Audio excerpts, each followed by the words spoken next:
followed the series so far, my ambition has been to make a very to-the-point instruction on exactly what you need to do to succeed with a boat build. But you may get stuck, and you may be in a situation where you want to use a slightly different hardware, or you get into some problems later on that is not answered in my videos. And then please visit the ArduPilot Wiki. I think you'll find that almost everything is explained here. Let me also say something about the Discourse. This is a community with a lot of competent people who have knowledge and that can answer questions. For general boat use, you want to explore the Rover section. And even here you find some Ardu boat samples, but don't think that it's only in the Ardu boat where you can find answers. This is focused or organized after firmware you have installed in a boat.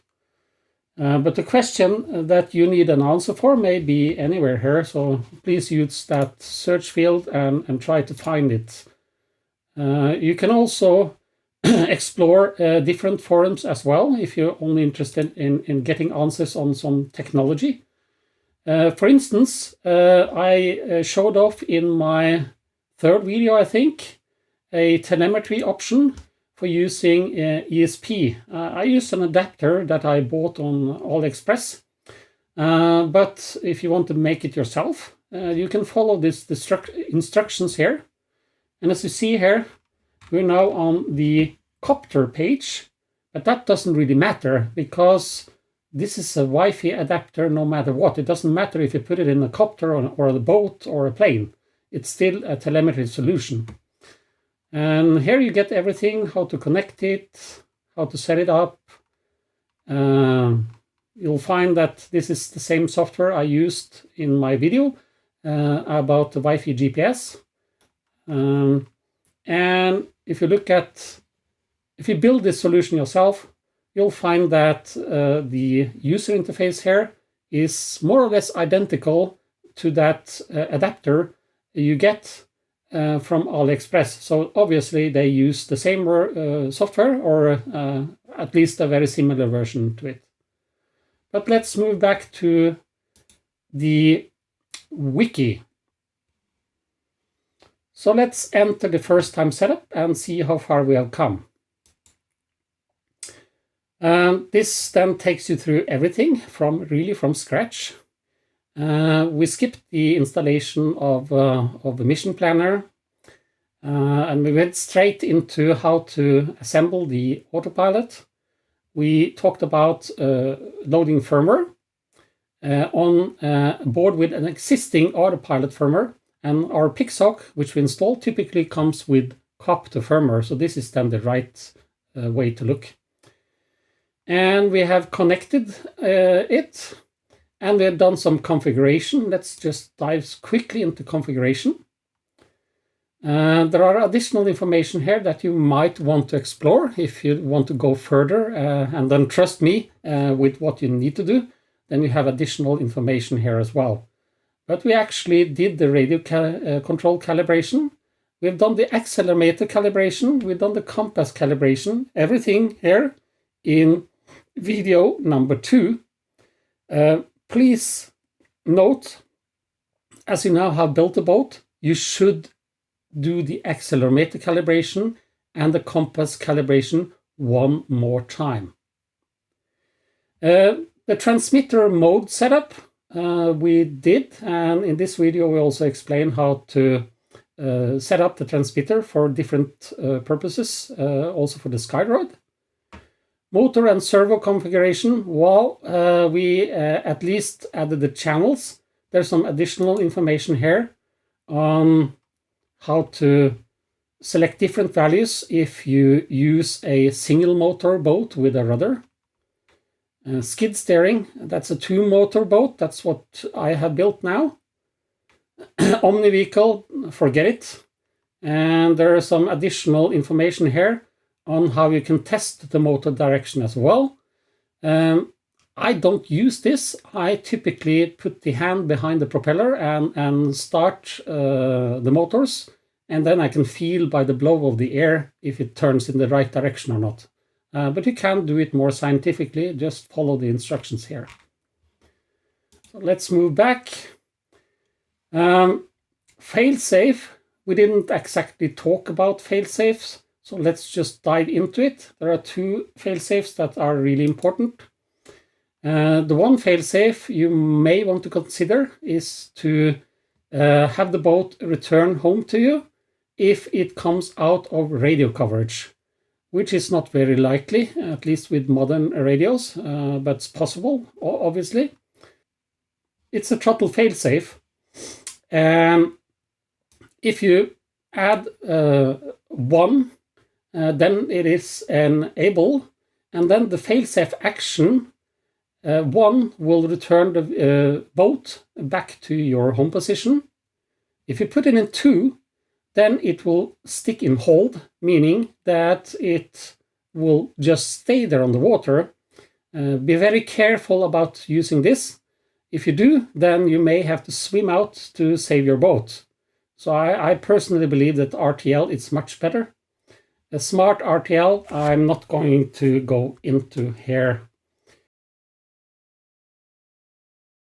Meaning that the Carp Pilot Pro loses connection to the Pixhawk, or rather the other way around. The Pixhawk cannot longer communicate with the ground control station. And if you set that failsafe, then if you move the boat beside the reach of your telemetry, then it will then return to home if you have the failsafe action set to 1. So all in all, I think it's fair to say that we have done almost everything. There's a couple of configurations like failsafe you might want to consider, but more or less we are done with all of the first time setup. And then we move on to first drive and tuning. If you do have some problems with some of your components like the Pixhawk or the compass or the GPS, then if you enable all of the checks as explained here in this video, you will get a failsafe and you will be able to see, just watch this video and to understand it, you will be able to see where your problem is. Let's go back. Arming and disarming, we talked about that. Steering trim, I have not considered to do that because my SkyDroid radio does not have a steering trim. A steering trim is all about making minor, and please note that we're talking about minor adjustments when you drive the boat in manual, straight forward, and it slightly moves away to one of the sides. If it drives in a circle, then most likely you have equipped your boat with motors that go faster forward than in reverse, and then the one motor is actually going in brackets in reverse, and you can never correct that with save trim. So if your boat goes slightly to the side, driving straight, look into the steering trim page. Among these instructions, you'll see that we actually done calibration, we've done accelerometer calibration, we've done compass calibration, we've done the servos, and we tested the motor direction. What I rarely do is to try to tune that minimum throttle. I'm fine as long as I use known motors to skip that step. But if you want to do it, there's a video here explaining how to tune so the wheels on this car or the propeller in your boat just slightly starts to move. And this video explains everything on how to do it. So the process instructional tuning we're completed. And then you'll find that in the speed and throttle, section, there's a video here by Randy who explains exactly how to do it with the speed and throttle configured. We can then move on to the next step. The next is then the turn rate, which is all about a desired turn equals an actual turn. And you find a really good video here also by Randy. He explains how you should do it. I can't explain it in a better way, so you're better off watching his video. And then finally, we have the pivot turning. Pivot turning meaning that your boat is standing still turning. Turning on the point.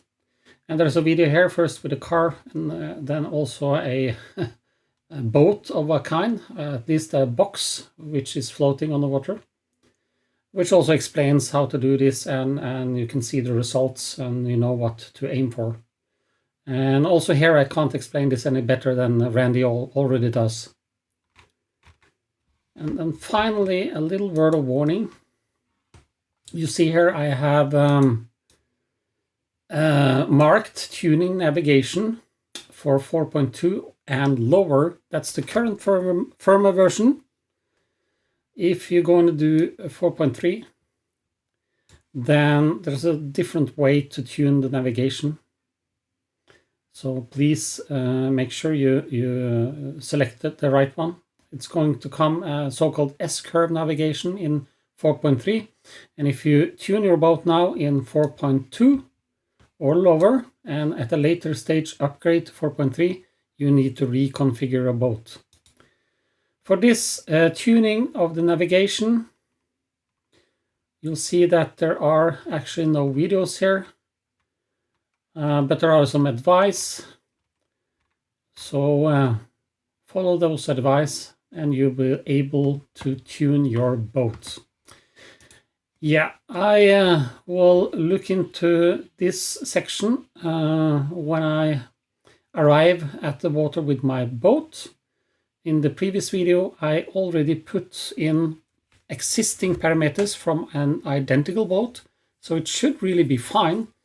But I think I'm going to go through this anyway and do some tuning, and if I have some observations or some experiences, I will share it in the next video. Yeah, thank you.